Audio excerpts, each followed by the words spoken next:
দর্শক সবাইকে আমি ইন্দ্রাণী নিশি স্বাগত জানাচ্ছি এক্সপার্ট ডিশওয়াশ নিবেদিত রান্নাবান্না অনুষ্ঠানের আজকের পর্বে। কথায় বলে পৌষের শীত মহিষের গায়ে, মাঘের শীত বাঘের গায়ে। মাঘের এই কনকনে ঠান্ডার বেলায় আমাদের খুব মন চায় একটু খিচুড়ি, একটু গরম গরম মুরগির ঝোল, কিংবা যদি শীতের পিঠে পুলি পাওয়া যায়। আর দর্শক তেমনই দুর্দান্ত দুইটা রেসিপি নিয়ে আমাদের মাঝে আজকে রয়েছেন প্রিয় রন্ধনশিল্পী ময়মনসিংহের মেয়ে কাকলি কলি, আর তাকে নিয়ে শুরু করব আজকের এই আয়োজন। ওয়েলকাম টু দ্য শো আপু, কেমন আছেন? আমি খুব ভালো আছি আপু, তুমি কেমন আছো? আমি খুব ভালো আছি। আমি আজকে খুবই এক্সাইটেড, এই শীতের মধ্যে শীতের খাবার খাবো। আপনার থেকে একটু জেনে নেই আজকে আপনার কাছ থেকে কি কি রেসিপি পাচ্ছি। আমিও ভীষণ এক্সাইটেড। আজকে আমি তৈরি করব এই সময় উপযোগী দুটো রেসিপি, সেটা হচ্ছে চিকেন আচারি খিচুড়ি একটা, আরেকটা হচ্ছে ক্ষীরের মালপোয়া। দারুণ! আমি মাত্রই খিচুড়ি আর মুরগির কথা বলছিলাম, দুটোই একসাথে। একদম। আর আচারি খিচুড়ির স্বাদটা কিন্তু অনেকটাই আলাদা। আমরা একদমই। যারা আলাদা আলাদা একটু খিচুড়ি একটু মাংস আচার দেখাই, পুরোটাই একসাথে। একদম। আচারটা কিসের আজকে? জলপাইয়ের আচার দিয়ে, এখন দারুণ। যেহেতু হ্যাঁ, জলপাইয়ের শীতের সিজন। জলপাইয়ের ভরপুর হ্যাঁ, মৌসুম। একদম। আর ক্ষীরের মালপোয়া, আমি একটু জানতে চাই এই রান্নাটা শিখেছেন কার কাছ থেকে? আমার মায়ের কাছ থেকে শেখা এবং আমার দিদার কাছ থেকে শেখা। আমার তার দিদা শিখেছিল তার দিদার কাছ থেকে আর কি, একেবারে মানে বংশ পরম্পরায় একদমই আসা তাই। একটা রেসিপি। এবং আমাদের ফ্যামিলিতে এই পিঠাটা মানে পছন্দ করে না বা এর স্বাদ নিতে চায় না, এমন খুঁজে পাওয়াটা মুশকিল। যে একবার এই পিঠা খাবে, আমি বলতে চাই যে এটার স্বাদ তার জিভে লেগে থাকবে আর কি। আমরাও চাই এই স্বাদটা আমাদের জিভে লেগে থাকুক, আর দর্শকদেরও আর অপেক্ষা করাতে চাই না। আপনাকে নিয়ে সরাসরি চলে যাব আমাদের এই স্পেশাল Okay. কিচেনে। সো আপু, আমরা চলে এসেছি আমাদের কিচেনে। চিকেন, পাশে ভেজানো ডাল এবং পোলাওয়ের চাল দেখে বুঝতেই পারছি আমাদের জন্য প্রথম রেসিপি আচারি খিচুড়ি। আমাদের একদম। কি কি লাগছে আচারি খিচুড়ি তৈরি করতে? আচারি খিচুড়ি তৈরি করতে লাগছে, এখানে রয়েছে চিকেন, মুরগির মাংস, এখানে মসুরের ডাল এবং মুগ ডাল একসঙ্গে রেখেছি আমি, আর এখানে হচ্ছে চাল, চিনি গুঁড়া চাল। আর এটা হচ্ছে আমার একটা মশলা নিজস্ব তৈরি করা, আমি রান্না করার সময় বলে দিব কি কি দিয়েছি। এটা একটু পেঁয়াজের পাতা, আর হচ্ছে ধনে পাতা, কাঁচামরিচ, এখানে রয়েছে তেজপাতা, শুকনো মরিচ এবং পাঁচফোড়ন একসঙ্গে। আর গরম মশলা লাগছে সব কিছু মিশিয়ে, হলুদের গুঁড়ো, পেঁয়াজ কুচি, জিরা এবং ধনিয়া গুঁড়ো একসঙ্গে, লাল মরিচের গুঁড়ো, সরিষার তেল, লবণ, রসুন এবং আদা কুচি। ডালের রেশিওটা আমি একটু জানতে চাই। অনেকে বলেন যতটুকু ডাল ততটুকু চাল, আবার অনেকে বলেন চাল যে পরিমাণ নেওয়া হয় তার 50% ডাল। আমি 50%ই নিয়েছি এখানে, কারণ যদি আমি যতটুকু চাল এবং ততটুকুই যদি ডাল দেই তাহলে খুব বেশি একদম ডালেরই মনে হবে, এবং তখন ওই খিচুড়িটা হবে কি একটু বেশি ভেজা ভেজা হয়ে যাবে। আমরা যেটা চাই একটু শুকনা ঝরঝরে ভুনা খিচুড়ি, ওই ব্যাপারটা আসবে না, তখন একটা ডালটাই মনে হবে। তো 50% দেওয়াটাই হচ্ছে বেস্ট আমি মনে করি। ঠিক আছে, আমরা এবার তাহলে প্রসেসিং এ চলে যাই। হ্যাঁ, এই খিচুড়িতে আমি 2 রকম তেল ইউজ করছি আর কি। এখানে আমি সরিষার তেলটাও দিব আর সয়াবিন তেলটাও দিব। আগে আমি সয়াবিন তেলটা দিব, এবং যখন অর্ধেক মোটামুটি আমার চিকেনটা কষে যাবে তখন আমি সরিষার তেলটা দিব, তাহলে ফ্লেভারটা খুব ভালো থাকে আর কি। আর সরিষার তেল তো আসলে স্বাস্থ্যের জন্য খুবই ভালো, প্রচুর পরিমাণ অ্যান্টিঅক্সিডেন্ট রয়েছে, এবং আমাদের ট্র্যাডিশনাল যত রান্না সেখানে কিন্তু সরিষার তেলের উপস্থিতি থাকতেই হবে। যেহেতু একই সঙ্গে মুরগি এবং ডাল চাল, সেক্ষেত্রে তেলের পরিমাণটাও একটু বেশিই লাগে। তারপর আমরা মোটামুটি ব্যালেন্স ওয়েতেই ট্রাই করব। খিচুড়ি মানেই হচ্ছে শুকনো মরিচের ব্যবহারটা থাকলে খুব ভালো হয়, একটা এক্সট্রা ফ্লেভার বা খেতেও ভালো লাগে। তো আমি এখানে 2 থেকে 3টা শুকনো মরিচ দিয়ে দিচ্ছি ফোড়নে, এটা আসলে লাগবে। এখানে আমি কিছু 5 ফোড়ন যাবে, যেহেতু আমার এটা আচারি খিচুড়ি, এবং আচারি খিচুড়ির ক্ষেত্রে 5 ফোড়নের ফ্লেভারটা এই খিচুড়িটাকে আর একটু বেশি ফ্লেভারফুল করে দেয়। আমি এখানে দিয়ে দিচ্ছি 1 টিস্পুন। পুরো তেলটাই অ্যারোমা ছড়িয়ে যায় তো, যার কারণে পুরো খিচুড়িটা খুব মমা করছে। হ্যাঁ, আমি একটা এখানে তেজপাতা দিয়ে দিলাম। দেশি রসুন আমি গোটাটাই দিচ্ছি, তাহলে হয় কি যে এটার পেঁয়াজ বাটার ভেতরে একটা ওয়াটার থাকে, সেটাতে অনেক সময় লেগে যায় এবং একটা গ্রেভিনেস বানিয়ে ফেলে বেশি। সেই জন্য আজকে আমি এটা আস্ত গোটাই রেখেছি, যখন আমাদের বাইটে পড়ে খেতে কিন্তু একটু ক্রিস্পি ক্রাঞ্চি ভালো লাগে আর কি। আমি এখানে 2টো রসুন আস্ত দিয়েছি। স্বাস্থ্য সচেতনতার জায়গা থেকে রসুনটাও কিন্তু খুবই ভালো। অনেকে খালি পেটে 1 কোয়া করে বা 2 কোয়া রসুন খান যাতে হার্ট ভালো থাকে। আর যে কোনো খাবারে আমাদের মানে দেশি রান্নায় পেঁয়াজ রসুনের ব্যবহার তো টপ নট। রসুনটাকে খুব বেশি ভাজবো না, জাস্ট আমি ফ্লেভারটা পেয়ে গেছি। এখন আমি দিয়ে দিচ্ছি পেঁয়াজ। পেঁয়াজ আমরা কতটুকু? এখানে আমার 1 কাপ, 5 থেকে 6টা পেঁয়াজ এখানে আছে মোটামুটি। এবারে দিয়ে দিচ্ছি এখানে হলুদের গুঁড়ো। হলুদের গুঁড়োটা যাবে এখানে 1 টিস্পুন। দিয়ে দিচ্ছি, যেহেতু খিচুড়ি আমার মরিচের গুঁড়োটাও লাগবে, 1 টিস্পুন দিয়ে আমি হাফ টিস্পুন দিব। জিরা এবং ধনিয়া একই সঙ্গে, এই যে জিরা এবং ধনিয়া এটা কিন্তু তেলে গুঁড়া করা, হ্যাঁ, ফ্লেভারটা একটু ভালো আসে আর কি, ভালো লাগে খেতে। এক্ষেত্রে চুলার ফ্লেমটা আমরা একটু কমিয়ে নেব। কমিয়ে দেবো যাতে পুড়ে না যায়। হ্যাঁ, আমি এ পর্যায়ে আদা কুচি দিয়ে দিচ্ছি, আর আমি অর্ধেক আদা রেখে দিচ্ছি, আমি পরে ইউজ করব। মোটামুটি একটু কষানো হয়ে গেছে। এবার আমি দিয়ে দিচ্ছি এখানে চিকেন। আমার এখানে চিকেনটা রয়েছে 1.5 কেজির একটা মুরগির, আমি গলার অংশ এবং হাড়ের অংশ রিমুভ করেছি। এখানে ফ্রেশ যে মাংসগুলো সেগুলো রয়েছে।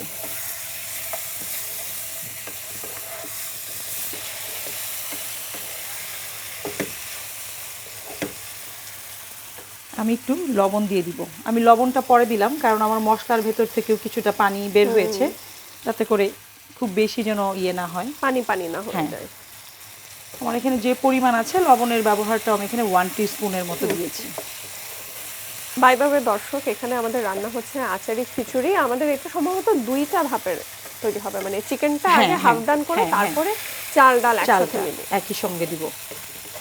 আর ডালটাও এখানে আমি একটু বলি, আমি এখানে চাল নিয়েছি 500 গ্রাম, আর ডালটা আমি নিয়েছি 250 গ্রাম। এবং এখানে একটু দুইটা? হ্যাঁ বেশি দেখা যাচ্ছে কারণ আমার এটা ভেজানো ভেজানো ছিল। ভেজানো এবং ভিজিয়ে জাস্ট 5 মিনিটের মতো আমি একটু বয়েল করে রেখেছি, কারণ চালের তুলনায় ডালটা একটু হার্ড হয় আর হ্যাঁ, কি। একটু সময় লাগে। হ্যাঁ, সময় লাগে। এটা আমি যার কারণে ডালটা কিন্তু ফুলে গেছে। তো মসুরের ডাল এবং খুব চিকন, যেটাকে সোনামুগ ডাল ডাল বলে। ওটা আমি নিয়েছি একই সঙ্গে। তো খিচুড়ি রান্নার ক্ষেত্রে 2 রকমের ডালের কম্বিনেশন থাকলে সেই খিচুড়ির টেস্টটা আমার কাছে পার্সোনালি ভালো লাগে। কথায় কথায় আমাদের মাংসটা কিন্তু কষানো হয়েই গেছে। আর একটু জাস্ট 1 থেকে 2 মিনিট, যেহেতু পানিটা শুষে গেছে, আমি সামান্য একটু পানি দিব। আর রান্নার ক্ষেত্রে আমরা সবসময় চেষ্টা করব দর্শক গরম পানি ব্যবহার একদম করতে। তাই। কারণ ঠান্ডা পানি দিলে দেখা যায় যে আমাদের রান্নার যতটা অগ্রগতি হলো সেটা হুট করে থেমে যায়। ওয়াও, তেলটাও উপরে চলে এসেছে, কালার চেঞ্জ হয়ে গেছে। চিকেন আসলে বয়েল হতে খুব বেশি সময় লাগে না। আমরা এবার যেটা করব, এই ধাপে আমি চিকেনটাকে উঠিয়ে নিব এবং যে তেলটা থেকে যাবে ওই তেলটার মধ্যে আমি সরিষার তেল দিব। চিকেনগুলোকে আমি উঠিয়ে নিচ্ছি। এবার আমি সরিষার তেল দিয়ে দিচ্ছি এখানে 2 টেবিল স্পুনের মতো।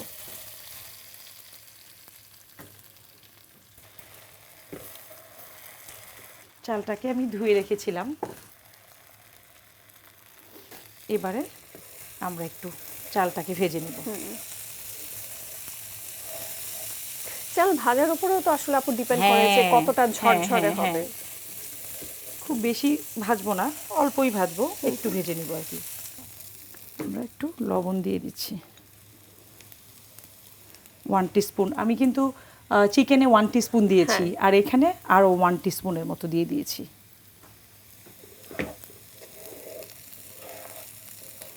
চালটা বেশ ভাজা ভাজাই হয়ে গেছে, রংটাও চেঞ্জ হয়ে গেছে। ডালটা দিয়ে দিচ্ছি এবারে। আমরা এখানে যে পরিমাণ এলিমেন্টস নিয়েছি আপু, চাল ডাল এবং মুরগি, মোটামুটি এই খাবারটা কতজনকে সার্ভ করা যাবে? এখানে আমাদের মোটামুটি 6 জন খেতে পারবে। বাহ। আমি এখানে আপু কিছু ভাজার সঙ্গে একটু গরম মশলা, দারচিনি দিয়ে দিচ্ছি সঙ্গে।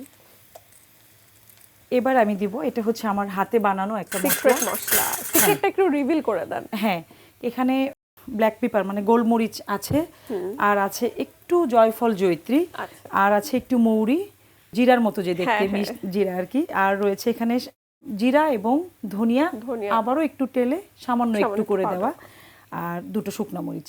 সব কিছু মিলে তুমি যদি এটার ফ্লেভারটা একটু দেখো, তোমার কাছে একটু আলাদা মনে হবে যে এটা কিসের ফ্লেভার, কেন বা কি। হ্যাঁ হ্যাঁ, এবং এটা হচ্ছে খুব স্ট্রং একটা ফ্লেভার, অল্প দিলেই হয়ে যাবে। আমি এটা খুব অল্প দিব, হাফ টিস্পুনের মতো, এটা বেশি লাগে না। আমি এবারে পানিটা দিয়ে দিব। পানিটা দিয়ে জাস্ট একটা যখন বলক চলে আসবে তখন আমি চিকেনটা দিব। এবার আমি দিয়ে দিচ্ছি এখানে আমি এখানে 1.5 লিটার পানি গরম করে রেখেছি।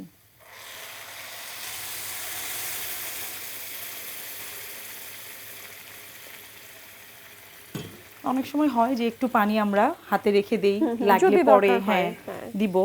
চালের উপর ডিপেন্ড করে চালটা কতটুকু হার্ড বা সফট। এবার আমরা এটাকে ঢেকে দিব 3 থেকে 4 মিনিটের জন্য, দেন আমরা চিকেনটাকে দিব। বলকও উঠে গেছে, হ্যাঁ, দেখতে একটু পাচ্ছি। বলক উঠে গেছে। এবার চিকেন চলে গেল আমাদের চিকেন, এবং আমরা দেখতে পাচ্ছি বেশ মানে কারি কাট যেটা বলে, একটু বড় করে টুকরো করা হ্যাঁ হয়েছে। বড় করে রেগুলার কাট করে। বলেছিলাম যে জলপাইয়ের আচার যেটা,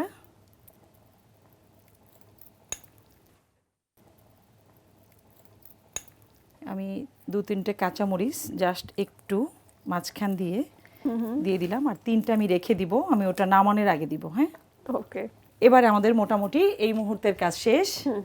এভাবে আমরা ঢেকে দিব 7 থেকে 8 মিনিটের জন্য। আপু এবার দেখবো কি আপডেট। একদম দেখি, আমি কিন্তু আর মাঝখানে একবার নেড়ে দিয়েছিলাম। বাহ, এবারে আমরা আর একটু আস্তে করে নেড়ে দিব। নেড়ে দিব। হ্যাঁ।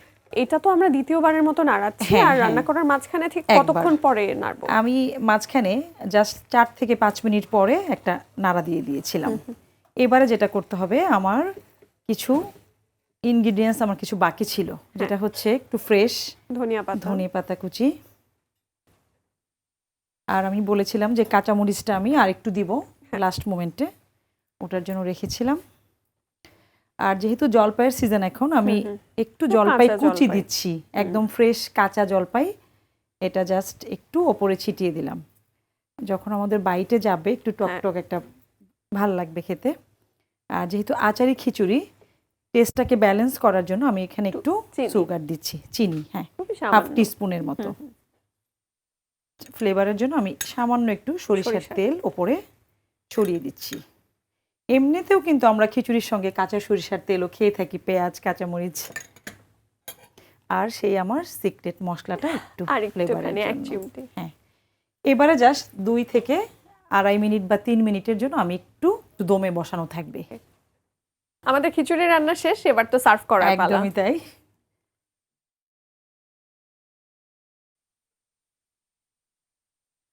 আপু, তৈরি হয়ে গেছে আমাদের আজকের আচারি chicken khichdi. Thank you so much. দর্শক, আমি তো এখান থেকে ঘ্রাণ পাচ্ছি, রীতিমতন মমো করছে আমাদের আজকের আচারি চিকেন খিচুড়ি। নিশ্চয়ই বাড়িতে চেষ্টা করবেন, বিকজ এই ভরপুর শীতের মৌসুমে শীতের সবজিগুলো যেমন আপনাদের বাড়িতে থাকে, আচারও একটু খাওয়া হয়, চাল ডাল সবই তো থাকে, আর চিকেন তো আমাদের নিত্যদিনের খাবারের তালিকায় মোটামুটি থাকে, তো ঝটপট তৈরি করেই ফেলা যায়। তো এবার আমাদের ফাইনালি আপু পিঠা খাওয়ার পালা। তো আমাদের ক্ষীরের মালপোয়া তৈরি করতে কি কি লাগছে? ক্ষীরের মালপোয়ার জন্য ঘন দুধ, এই দুধটা একদমই ঘন, আমি 2 লিটার দুধ ঘন করে নিয়েছি। একদম খেজুরের গুড়ের ক্ষীরা, মানে রসটাকে জাল দিয়ে নিয়েছি আর কি। আর এখানে একটু সুজি লাগছে ময়দা, আর হচ্ছে একদম ক্ষীর, এখানে একটু রেখেছি ক্ষীর, দুধের ক্ষীর, আর একটু চিনি। ঠিক আছে, আমরা একদম পিঠা তৈরিতে চলে যেতে চাই। আমরা আমাদের ক্ষীরের মালপোয়ার যে ব্যাটারটা, এটা রেডি করব। এই দুধটা কিন্তু জাল দিতে দিতে অনেকটাই ঘন। হ্যাঁ, এবারে দিচ্ছি এখানে আমি সুজি, খুব অল্প পরিমাণে আমি সুজি দিব। আমি এখানে দিয়ে দিচ্ছি 1 টেবিল স্পুন, আর এখানে যাবে হাফ থেকে হাফের একটু বেশি হয়তো ময়দা যাবে আর। আমরা যারা পিঠা খেতে খুব ভালোবাসি, সোজা বাংলায় পিঠাখোর, তাদের জন্য শীতকালটা আমার কাছে খুব ডিভাইন একটা সময় বলে মনে হয়। বাড়ি থেকে বেরোলেই চিতই পিঠা, ভাপা পিঠা, আর বাড়িতে তো আসলে মা, খালা, নানি, দাদি যারা থাকে, শীত মানেই পিঠা। মিষ্টি আবদার করি আমাদের এই প্রিয় পিঠাগুলো। আর আসলে আমরা যখন ছোট ছিলাম, ছোটবেলায় রোদে বসে উঠোনে পিঠা খাওয়ার সেই আনন্দটা, আসলে এখন তো নাগরিক জীবনে ঢাকার ব্যস্ততা লাইফ, ওটা খুব মিস করি, যে শীতের সময়তে রোদে বসে পিঠা খাওয়ার যে একটা মোমেন্ট আর কি। এবং আরো মজার বিষয়, যখন আমরা আরো ছোট থাকি, স্কুল ছুটি হয়, শীতের ছুটিতে নানা বাড়ি, মামা বাড়ি, কিংবা নিজেদের গ্রামের বাসায় যাওয়া। আমরা এই পর্যায়ে এখানে চিনি দিচ্ছি। আমরা চিনি দিব এখানে 2 টেবিল স্পুন, কারণ দুধটা এতটাই ঘন এবং ক্ষীর যে চিনির পরিমাণটা এখানে খুবই কম লাগবে। আর দুধ যদি পাতলা হয়, পিঠাটা খেতেও একটু কম টেস্ট লাগে এবং চিনির পরিমাণটাও বেশি লাগে। মোটামুটি ব্যাটারটা আমাদের রেডি। আমরা তেল দিয়ে দিব। আমরা খুব আস্তে করে দিয়ে দিব।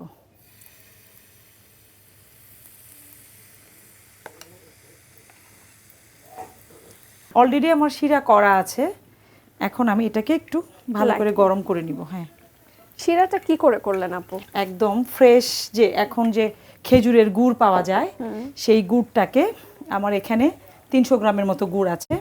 300 গ্রাম গুড়ের সাথে আমি 200 গ্রামের মতো পানি দিয়েছি। 300 গ্রাম গুড় একটু আমি নাইফ দিয়ে কেটে নিয়েছি যাতে করে আমার কাজের ইজি হয়। জাস্ট এটাকে শুধু আমি জাল দিয়েছি 6 থেকে 7 মিনিট বা 8 মিনিটও লাগতে পারে। জাল দেওয়ার পরে কিন্তু ঘন একটা শিরা হয়ে গেছে। তো আমাদের মোটামুটি খুব বেশি না 3-4 মিনিট সময় লাগছে এক একটা সেট করে ভাজতে। ক্ষীরের মালপোয়া কিন্তু বানানো প্রায় শেষ। হ্যাঁ, যদিও একটা ধাপ এখনো বাকি।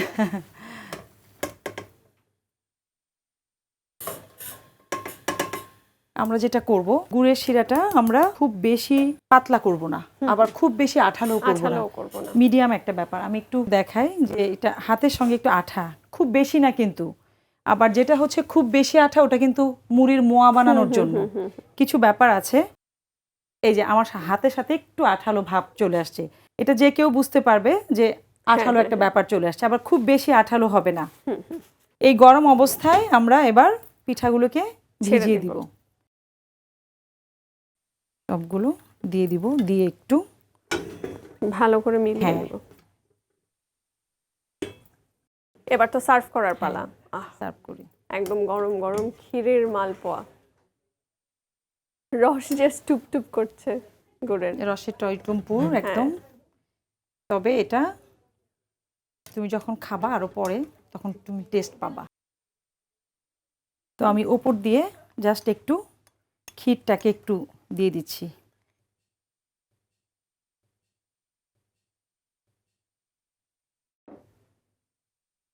এবার একটু বাদাম কুচি।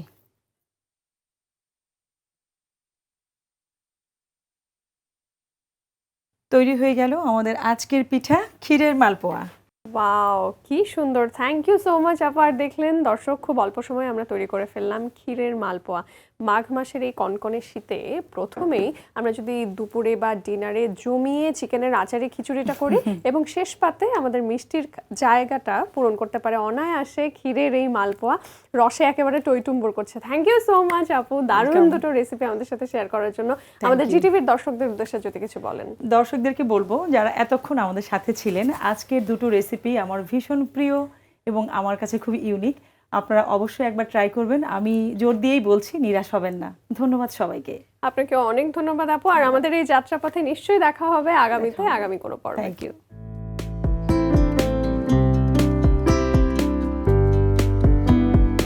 দর্শক, শুরুতে বলেছিলাম পৌষের শীত মহিষের গায়ে, মাঘের শীত বাঘের গায়ে। যদিও দর্শক, মাঘ মাস হলেও ঢাকায় কিন্তু কনকনে শীত ঠিক পড়ে না। তবে আমরা শীতের এই সমস্ত খাবার খেতে বড্ড ভালোবাসি।